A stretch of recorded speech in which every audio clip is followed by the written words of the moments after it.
আসসালামু আলাইকুম। সংবাদে আপনাদের সবাইকে স্বাগতম জানাচ্ছি আমি মিম। শুরুতেই সংবাদ শিরোনাম। এদিকে রাজশাহী ও নাগেশ্বরীতে বিএনপি নেতাসহ প্রশ্নভাস চক্রের আটক ১৭। অপরদিকে ত্রয়োদশ সংসদ নির্বাচন, বিএনপির বিদ্রোহী প্রার্থীদের কেন্দ্রে তলব এবং নির্বাচনী কার্যক্রম স্থগিত নিয়ে ইসির ধূম্রজাল ও নির্বাচন বানচাহে সীমান্তের ওপারে ষড়যন্ত্র হচ্ছে আদিলুর রহমান ও বাংলাদেশের বিশ্বকাপ খেলা না চাওয়ায় যা বলল ভারত। প্রিয় দর্শক, আপনি যদি আমাদের চ্যানেলে নতুন হয়ে থাকেন তাহলে আমাদের চ্যানেলটি সাবস্ক্রাইব করুন ও নতুন নতুন সংবাদে যুক্ত থাকুন। এতক্ষণ শুনছিলেন সংবাদের শিরোনাম, এখন বিস্তারিত।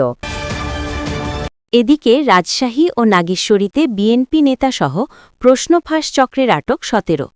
কুড়িগ্রামের নাগেশ্বরীতে প্রাথমিক শিক্ষক নিয়োগ পরীক্ষায় অসাধু উপায়ে উত্তর সরবরাহের প্রস্তুতিকালে বিশেষ প্রযুক্তিসম্পন্ন ডিভাইসসহ একজন প্রক্সি পরীক্ষার্থীসহ ১১ জনকে আটক করেছে পুলিশ।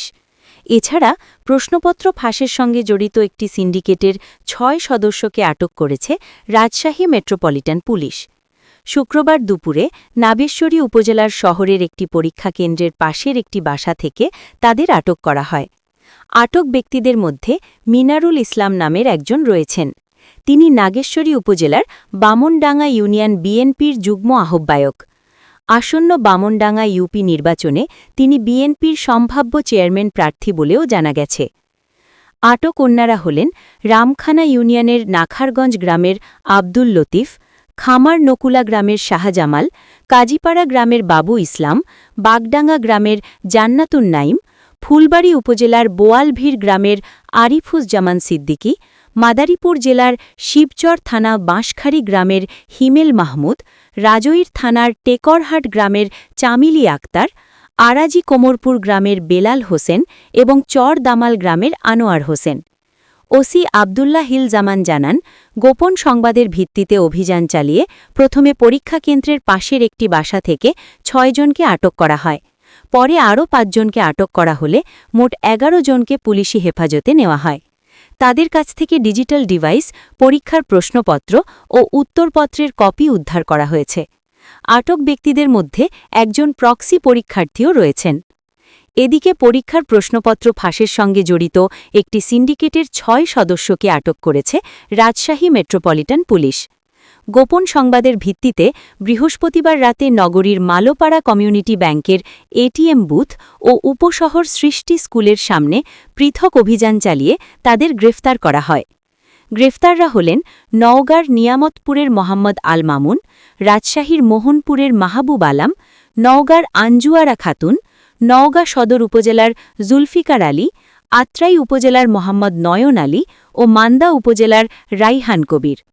রাজশাহী মেট্রোপলিটন পুলিশের গণমাধ্যম শাখার উপকমিশনার গাজীউর রহমান জানান, গ্রেফতারকৃতদের কাছ থেকে পরীক্ষার্থীদের স্বাক্ষরযুক্ত ফাঁকা স্ট্যাম্প, ব্যাংকের ফাঁকা চেক, প্রবেশপত্র, জাতীয় পরিচয়পত্রের ফটোকপি ও ৭টি মোবাইল ফোন জব্দ করা হয়েছে।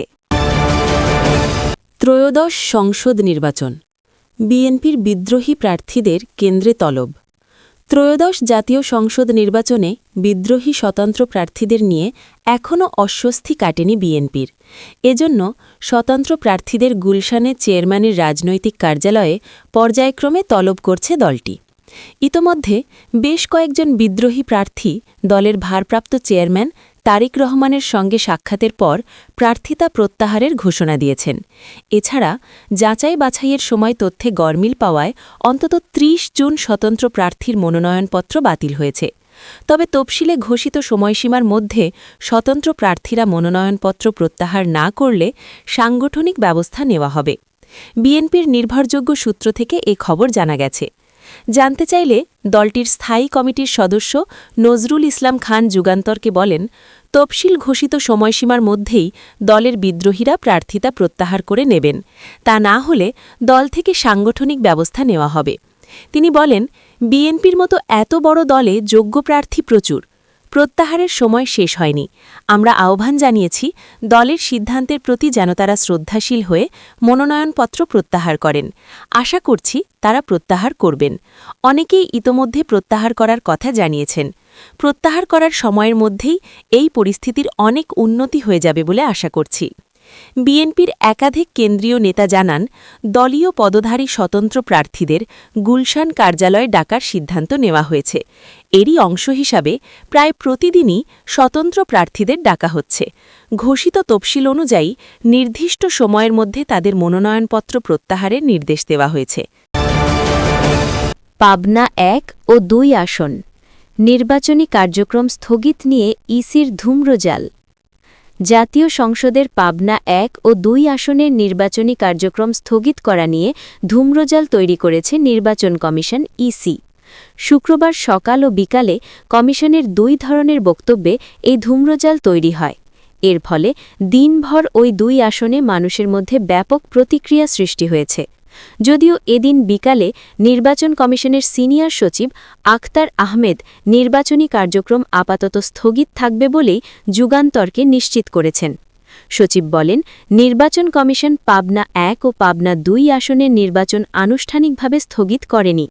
তবে আদালতের পরবর্তী নির্দেশ না আসা পর্যন্ত আনুষ্ঠানিকভাবে রিটার্নিং কর্মকর্তা ও সহকারী রিটার্নিং কর্মকর্তাদের নির্বাচনী কার্যক্রম পরিচালনা না করতে বলা হয়েছে।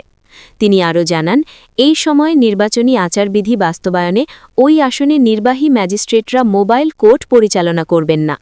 পাশাপাশি এই ২ আসনের মনোনয়ন সংক্রান্ত বিষয়ে নির্বাচন কমিশনে দাখিল করা আপিল আবেদনও আপাতত শুনানি করা হবে না।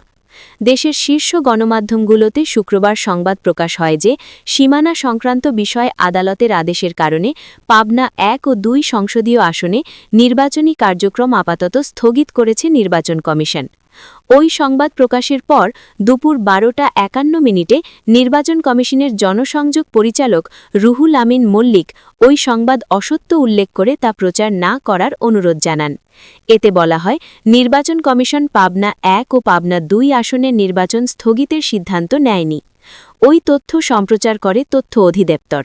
এই নির্বাচন কমিশনের ওই প্রেস বিজ্ঞপ্তির পরই মূলত তৈরি হয় ধূম্রজাল।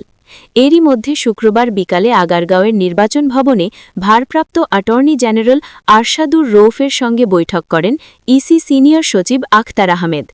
ওই বৈঠকের পর ইসি সচিব নির্বাচনী কার্যক্রম স্থগিত করার কথা জানান। তিনি বলেন, আদালতের রায়ের কপি পাওয়ার পর আনুষ্ঠানিক সিদ্ধান্ত জানানো হবে।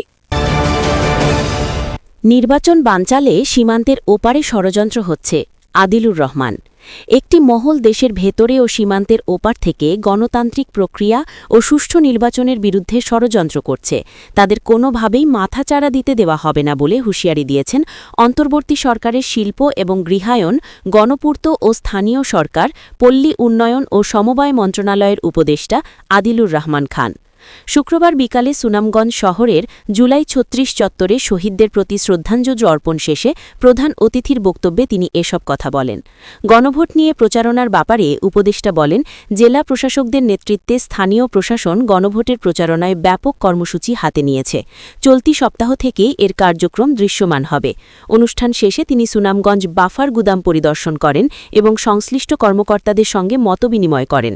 এ সময় উপস্থিত ছিলেন স্থানীয় সরকার বিভাগের সচিব রেজাউল মাকসুদ জাহিদি, শিল্প সচিব ওবায়দুর রহমান, বিসিআইসির চেয়ারম্যান ফজলুর রহমান, এলজিইডির প্রধান প্রকৌশলী কাজী গোলাম মুস্তফা, সুনামগঞ্জ জেলা প্রশাসক ড Mohammad Ilias Mia, police super ABM Zakir Hossain, LGED নির্বাহী প্রকৌশলী আনোয়ার হোসেন এবং গণপূর্ত বিভাগের নির্বাহী প্রকৌশলী মোল্লা রবিউল ইসলাম। বাংলাদেশের বিশ্বকাপ খেলা না চাওয়ায় যা বলল ভারত। ভারতের উগ্র হিন্দুত্ববাদী সংগঠনগুলোর কারণে নিরাপত্তা শঙ্কা তৈরি হওয়ায় টি-20 বিশ্বকাপ খেলতে দেশটিতে না যাওয়ার সিদ্ধান্ত নিয়েছে বাংলাদেশ। অবশ্য এই বিষয়ে সিদ্ধান্ত নিতে শেষ সময় পর্যন্ত বল বাংলাদেশের কোর্টে ঠেলে রেখেছে আয়োজক দেশ ভারত। ভারতীয় গণমাধ্যম টাইমস অব ইন্ডিয়া জানিয়েছে, বাংলাদেশের সাম্প্রতিক ক্রিকেট পরিস্থিতি এবং আসন্ন টি-20 বিশ্বকাপ ঘিরে উদ্ভূত অনিশ্চয়তার দিকে গুরুত্বের সঙ্গে নজর রাখছে ভারত সরকার। তারা নিয়মিতভাবে ভারতীয় ক্রিকেট বোর্ড বিসিসিআই এর সঙ্গে যোগাযোগ রাখছে। সরকারি সূত্রের বরাতে গণমাধ্যমটি জানিয়েছে, এই মুহূর্তে বাংলাদেশ সম্পর্কে দিল্লি কী প্রতিক্রিয়া জানাবে তা ঢাকা চূড়ান্ত সিদ্ধান্ত নিলে তবেই নেবে। ভারত সরকারের মতে টি-20 বিশ্বকাপ থেকে সরে দাঁড়ানো বা ম্যাচ অন্যত্র সরিয়ে নেওয়া পুরোপুরি বাংলাদেশের নিজস্ব সিদ্ধান্ত। এ বিষয়ে প্রথম এবং চূড়ান্ত সিদ্ধান্ত ঢাকাকেই নিতে হবে। টাইমস অফ ইন্ডিয়া সূত্রের বরাতে বলেছে, একবার যখন তাদের সরকার নিজেদের অবস্থান স্পষ্ট করবে অথবা চূড়ান্ত সিদ্ধান্ত নেবে, তখনই কেবল ভারতীয় কর্তৃপক্ষ প্রতিক্রিয়া জানাবে। বল এখন তাদের কোর্টে। তারা আসতে, ভারতে চায় নাকি আসতে চায় না, সেটা পুরোপুরি তাদের সিদ্ধান্ত। তবে টি-20 বিশ্বকাপ খেলতে ভারতে বাংলাদেশ যাবে কি যাবে না, সেই বিষয়ে বুধবার ৭ জানুয়ারি সচিবালয়ে আইন মন্ত্রণালয়ে বিসিবি সভাপতি আমিনুল ইসলাম বুলবুল সহ বোর্ডের পরিচালকরা এবং যুব ও ক্রীড়া মন্ত্রণালয়ের কর্মকর্তা বৈঠক করেন। এরপর যুব ও ক্রীড়া এবং আইন, বিচার ও সংসদ বিষয়ক উপদেষ্টা আসিফ নজরুল জানান, বর্তমান পরিস্থিতিতে ভারতে টি-20 বিশ্বকাপ খেলতে না যাওয়ার বিষয়ে বাংলাদেশ অনড় অবস্থানে আছে। এই অবস্থান আইসিসিকে বোঝাতে সক্ষম হবে বলেও আশা প্রকাশ করেছেন উপদেষ্টা। এতক্ষণ আমাদের সাথে থাকার জন্য ধন্যবাদ।